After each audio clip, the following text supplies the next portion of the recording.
तो आज हम बात करेंगे एलटी ग्रेड भर्ती की। जो नई वैकेंसी आई है आपकी वो कितने पद हैं, उसमें मेल के लिए फीमेल के लिए कितने कितने वैकेंसी आई है, इन सारी चीज़ों के ऊपर आज मैं बात करने वाली हूँ।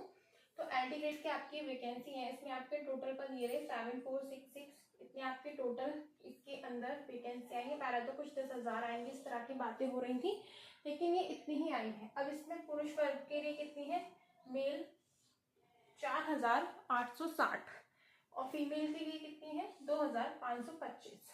तो इसकी तैयारी अब आपको कैसे करनी है, इसके ऊपर भी धीमे धीमे हम एक एक करके बात करेंगे। तो पहले सबके बारे में जान लेते हैं। तो इसका जो आवेदन तिथि है 28 जुलाई, यानी कि 28 जुलाई से आपके इसके फॉर्म भरना शुरू हो जाएंगे। इसका जो सिलेबस है वो भी चेंज होगा, तो नया सिलेबस आपके सामने आएगा। इसमें इस बार प्री और मेंस की बात की जा रही है, पहले इसका प्री नहीं होता था, लेकिन इस बार से प्री और मेंस की बात की जा रही है। तो उसके भी नया जो आपका सिलेबस है वो भी जल्दी पता चल जाएगा। 28 तारीख को ये सारी चीज़ें पता चलेंगी। अभी इसका एक शॉर्ट नोटिस आया हुआ है जिसके अंदर सारी चीज़ें आपको बताई गई हैं। और फॉर्म फिलिंग की लास्ट डेट आपकी कितनी है 28 अगस्त। और कोई अगर आपको करेक्शन करना होता है अपने फॉर्म के अंदर, कोई मिस्टेक हो जाती है, करेक्शन करना है, तो उसकी जो आपकी अंतिम तिथि है वो है 4 सितंबर। 4 सितंबर तक आपको फॉर्म फिल करके उसको करेक्ट कर लेना है। उसके बाद लेट नहीं करना, 4 के बाद आपको मौका नहीं दिया जाएगा।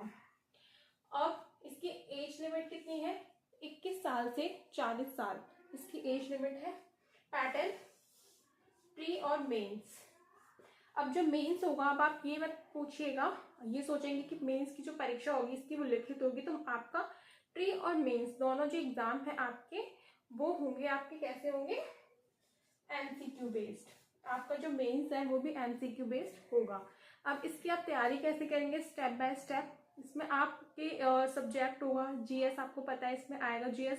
पहले 150 मार्क्स का होता था ये, उसमें आपके 30 नंबर की पूरी जीएस आती थी, और जो बाकी था 120 नंबर में आपका सब्जेक्ट आता था। सब्जेक्ट और जीएस। जीएस बहुत बड़ा अपने आप में सिलेबस होता है। जीएस का इतना होता है कि आप कितना भी पढ़ो जीएस खत्म नहीं होता। तो इसका जो पूरा नया जो पैटर्न है, नया जो सिलेबस है, वो सारा आपको जब 28 जुलाई को इसका आवेदन बता रखा है, डेट आई है, उस दिन आपको पता चल जाएगा क्या है। नेक्स्ट वीडियो में मैं बात करूंगी कि आप इसकी तैयारी स्टेप बाय स्टेप कैसे कर सकते हैं, कहाँ से आपको शुरुआत करनी है, अपना टाइम टेबल कैसे बनाएं, कौन सा सब्जेक्ट आपको पहले लेना है, कौन सा बाद में लेना है, और प्री और मेंस दोनों को एक साथ लेकर चलना है, या फिर पहले प्री की करनी है या फिर मेंस की करनी है तैयारी। तो किस तरह से आपको चीज़ों को मैनेज करना है उसके ऊपर मैं अपनी अगली वीडियो जल्द ही लेकर आऊँगी। कल या परसों तक वो वीडियो आ जाएगी। तो अगर एलटी ग्रेड में आप अप्लाई कर रहे हैं, इंटरेस्टेड हैं, तो आप चैनल को सब्सक्राइब कर सकते हैं, और एसएसटी की क्लासेस के लिए भी आप इसको सब्सक्राइब कर सकते हैं, क्योंकि मैं एसएसटी की एनसीईआरटी की बुक्स का पूरा जो टॉपिक वाइज है वो मैं पूरा डालती हूँ। उसमें मैंने ज्योग्राफी के कुछ चैप्टर्स उसमें डाले हुए हैं। ऐसे में 1 बाय 1 सारी बुक्स को कवर कराऊंगी। एंड यस, आपकी जीएस में geography and history most important है। तो जो मैंने वीडियोस डाली हैं वो बेसिक है, और एडवांस पढ़ने के लिए पहले बेसिक पढ़ना बहुत ज़रूरी होता है। बेसिक समझ में आएगा तभी एडवांस तक आप जा पाएंगे। तो उसके लिए आपको बेसिक पढ़ना ज़रूरी है, तो आप चैनल को सब्सक्राइब करिएगा।